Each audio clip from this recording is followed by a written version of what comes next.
After 7 years of bangers on Cartoon Network, we've reached the end of an era with the final episodes of Craig of the Creek. That saying that all good things must come to an end needs to have an asterisk next to it, especially when considering corporations cutting funding to shows so that they can save on their taxes. And then those shows getting eliminated from the streaming service that they were hosted on because... Sorry, I went off on a tangent there. Let me try this again. I love this series since its debut in 2018, and it's wild to look back like, oh man, that was 7 years ago. I always had such an appreciation watching it, like, oh man, I wish I had a show like this growing up, because this is what I've been waiting for. And I was saying that back when I was 33. But I've always seen Craig of the Creek as a culmination of so many shows that came before it. I don't know if we get Craig of the Creek without Adventure Time, without Steven Universe, without We Bare Bears. Each of those shows passed the baton to one another, especially because some creators worked on each of these shows prior to. And it was dope seeing these different types of storytelling and these different types of ideologies unofficially handed down show to show to show. And when Craig of the Creek got the baton, they ran with it, no slowing down. I look back and I think of episodes like Power Punchers, where at the heart of it is just a son bonding with his father over 2D fighting games. Craig just wanted to beat his dad, but for his dad, it was like, I don't care if you get better than me, man. It's something we did together. And it was dope seeing them bond over that, and then seeing the little sister Jessica want to get some of that action as well. And the older brother Bernard, who used to play with their father, being the one that trains Jessica for this. Seeing all these different kids of the creek. I loved how there are all these different kids to represent all the different types of kids there are. Kids that were interested in racing, they were on bikes. Kids that were interested in being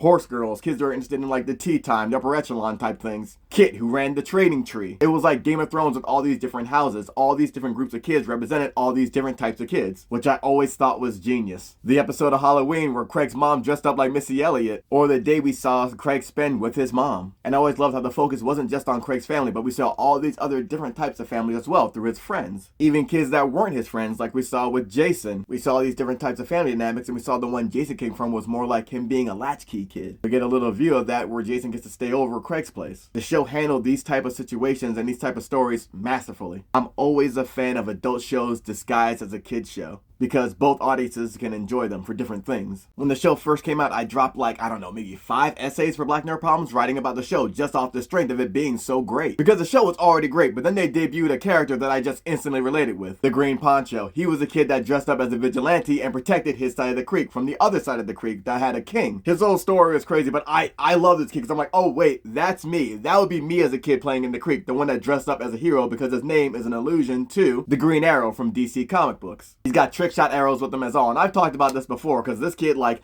I didn't really see a black archer as a kid growing up, and I was a kid that loved archery. So to see this kid, the Green Poncho, at 33, I'm like, yo, this is everything. And I love seeing his origin story and his whole backstory, and then finding out that his name was Omar, because I'm like, oh shit, my name's Omar too. And I've been talking with Jeff Trammell, and I asked him, hey, was this a coincidence? Because it's crazy we have the same name. He's like, nah, man, that was for you. Thanks for always showing support to the show. And then he showed me a conversation we had earlier with a screenshot of him saying, Omar, we're going to be doing things on the show you're going to be telling your grandkids about. And to this day, it's still been the biggest honor. For me, I was just writing about the show because it's great, and I like showing love to things that I love. There was a dude online talking about how easy it is to get online and talk about things you hate, but to talk about things you love, it's vulnerable. And that's a great point. But for me, when I love something, I want people to know about it. I want more people to check this thing out and be excited as I am about it. And Craig of the Creek is always going to be at the top of the list of shows I want people to check out, right there next to DuckTales. That reboot was crazy, but that's another video. And I always rock with the team behind Craig of the Creek because no matter what they're given, they're able to spin gold out of it. Yo, they got their seasons cut, and they still spun a clean way to tie everything all together. Here's a bit of a spoiler of what's happening and some things I'm going to touch on. If you haven't seen the episode yet, go watch them and come back. I'm just going to touch on a couple things. For those still here, Craig's room gets infested with bees, so in these final episodes, we see him spending the night at a different friend's house each time. It made sense that we saw him with JP and Kelsey, but then we see him with Tomon, and I'm like, wait a minute, these guys don't even like each other. Then I remembered they did come to an understanding, and it was dope seeing Craig interact with Tomon. And so we get to see, oh wait, their relationship did develop into one where they can be cordial with each other, beyond cordial, because he's staying over at his place. And I love this because we get to see how Tomon's treated as a younger brother by his older siblings, and that's something Craig can relate to. And they're fighting each other in a wrestling game, and you got me. This might be my favorite episode of the final season because the writing is so tight and the way they allude to little things. I love how Craig was creating his character and he was black, and there are only 2 hairstyles for him to choose from, cornrows and an afro, which alludes to create-a-player games where there are not many selections for black characters and black hair. I love how they're so smart and so subtle with these little homages and references. And I realized I spoke too soon because when Craig stays over at Ren's place, we found out that Ren is a kid of divorce. We then see her invent this machine that can take her to different dimensions where her parents are still together, and she has to consider swapping out with the Ren of that dimension, but then also losing everything that makes her herself because she wouldn't be the same person anymore. This episode was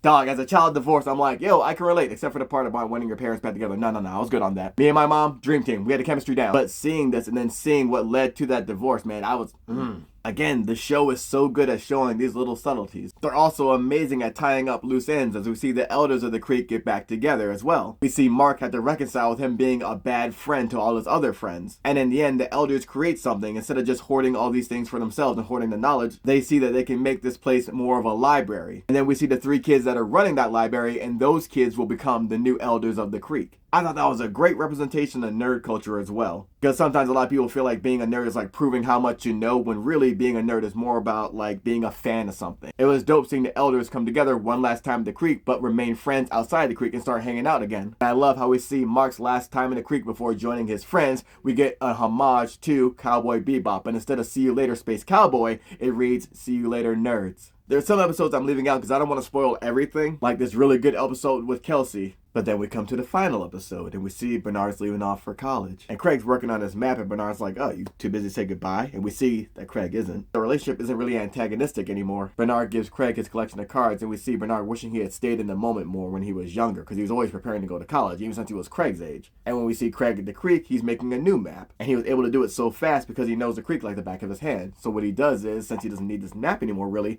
he makes it a communal map and puts it at the trading tree. And now all the kids at the creek can see all these different places and visit them where they haven't gone before because they didn't know about it or the location. Even though we see there are still places hidden from the map, as we see the Scratches one come out and thank Craig for keeping his spot hidden. And what's dope is we start seeing more and more kids at the stump that have never been there before, like, oh, this is where you guys hang out. And I kept being worried that Craig would think, oh man, this is a bad thing, but like they're realizing, oh no, where it's like everyone's getting to know the creek now. Everyone's like, it's like a gathering, basically, which then becomes a surprise party. And we see all the kids from all the different groups now gathered at the stump, having a little party. And honestly, it's a really beautiful send-off, as now we see these creek kids and the kids from the other side of the creek, which was formerly the kingdom. And then we see Xavier come in, the former king, now there, saying, hey, I wanted y'all in one place for so long, now I can take what's mine.